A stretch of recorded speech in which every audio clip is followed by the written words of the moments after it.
What's going on, guys? Wanted to get on here and talk about childhood trauma as it relates to the military and combat PTSD, or even just the military lifestyle in general.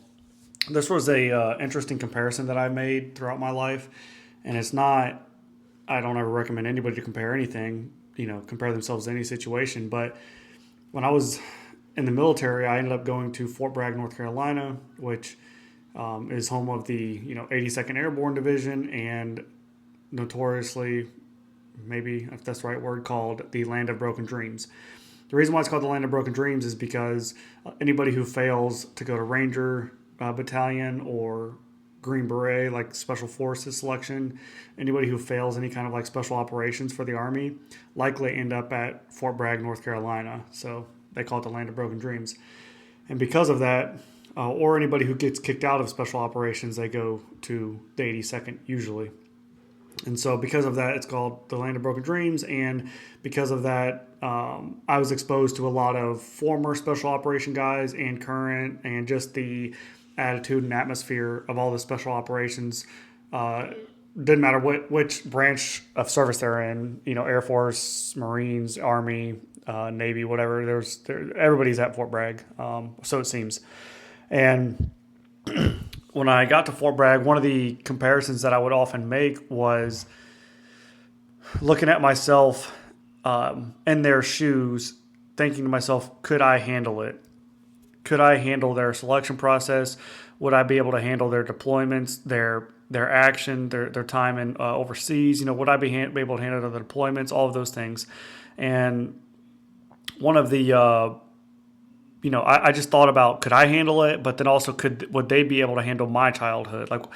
Like what did my childhood compare to their service, their military service?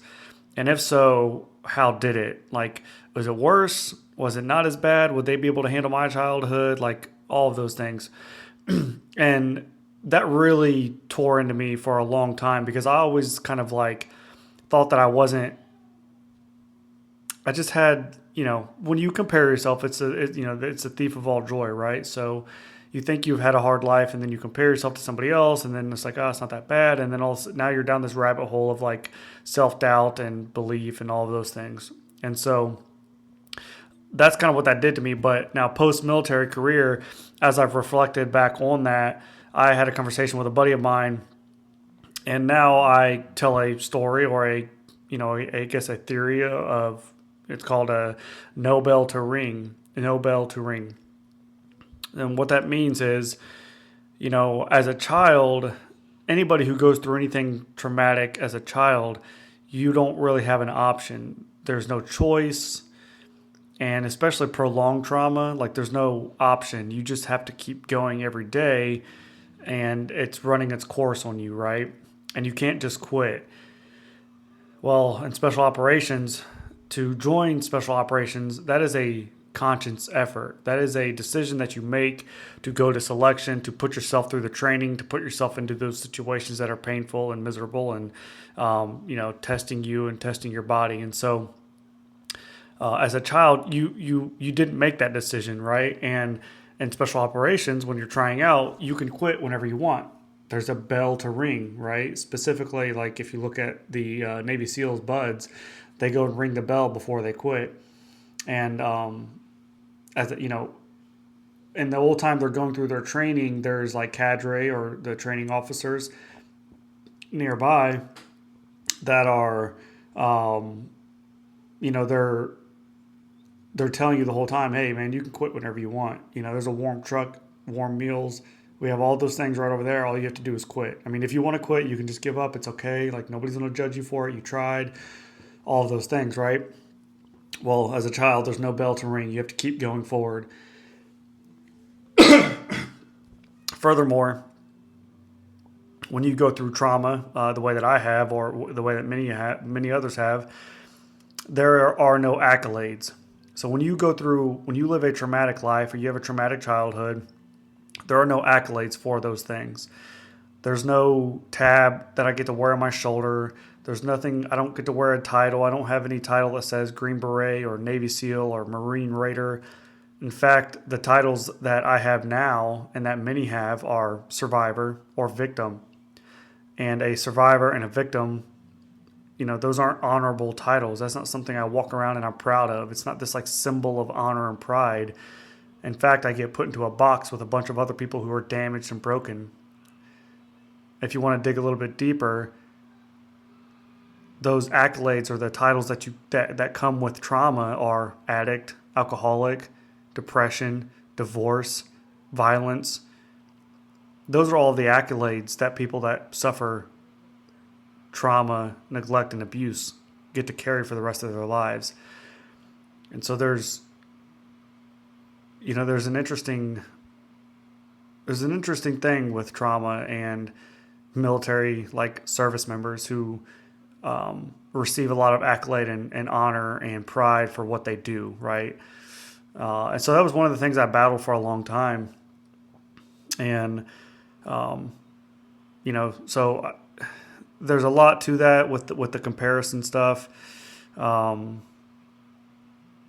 of the interesting things too is whenever you see somebody share their story, you see a motivational speaker or whatever you want, whatever you see somebody, whenever you see somebody share their story on a stage, right? And it could be a Green Beret or a Navy SEAL or a business owner, whatever, right? And they could get up there and share this powerful story, and it's maybe it's emotional or inspiring or whatever it is. And whenever they're done sharing, there's always a line of people afterwards that come up and shake their hand, and maybe it's an amputee, right? And there's a bunch of other amputees there, or a first responder, like a police officer, and a bunch of other police officers come up and give them hugs and shake their hands. And some of those people are emotional and they're crying because they felt the same feelings that person who was speaking was sharing.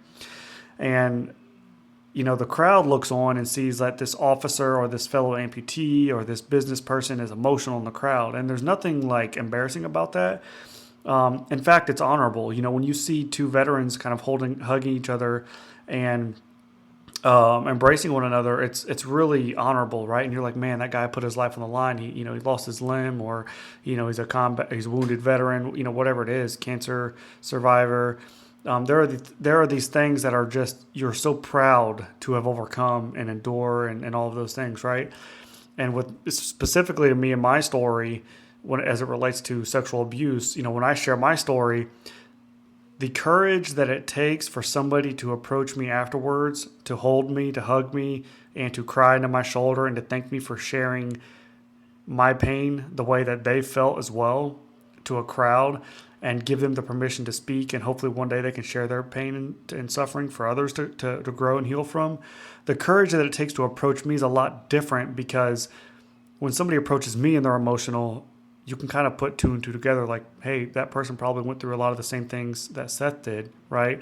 And then there's that inherent shame and embarrassment that comes with certain types of trauma or pain and suffering, right? There is some level of shame and embarrassment, whether you should or should not feel it, or is real or not, it's there, right? So there's a lot to be said about the people that share their stories and their pain and their suffering, but even more for the people that are willing to approach them afterwards and let that kind of vulnerability down and like let that shield down and go in there and thank that person and just heal and be open to the idea that, hey, there are so many other people out there that have gone through the same shit you have, and we get it, man. And so, there's just an interesting thing I wanted to share with you guys about the comparison between childhood trauma and special operations in the military, or just military trauma in general, or military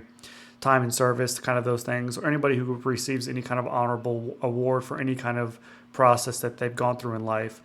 And for people that have gone through trauma, sometimes it feels like, man, like I've been through so much shit and there's no reward for it. There's no award, there's no recognition.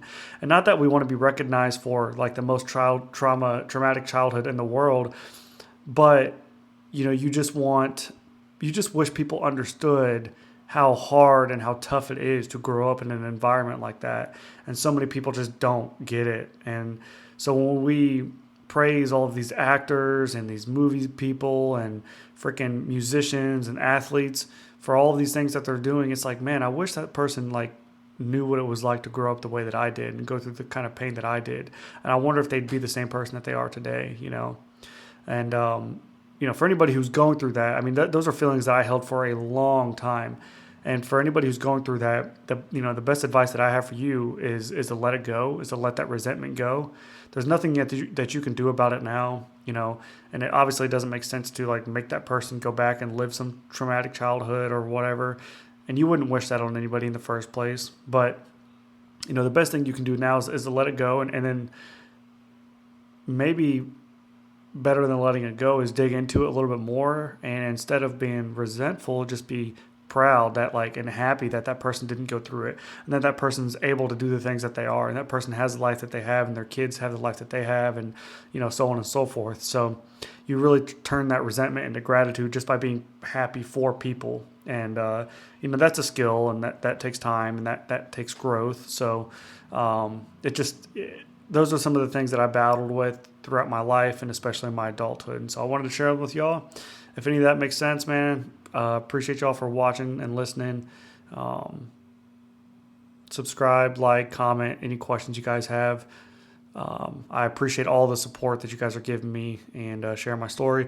My book is out on Amazon, so Strength Beyond the Shadows. Go and get your copy of my book. If you want a signed copy, comment below or shoot me an email, info@sethgale.com. Shoot me an email or DM me on Instagram or whatever the socials, and I will let you know how to get a signed copy. Right now they're going for they are $30 for me to sign and ship. So go get shoot me an email and I'll get one out for you. Thank you. See you guys.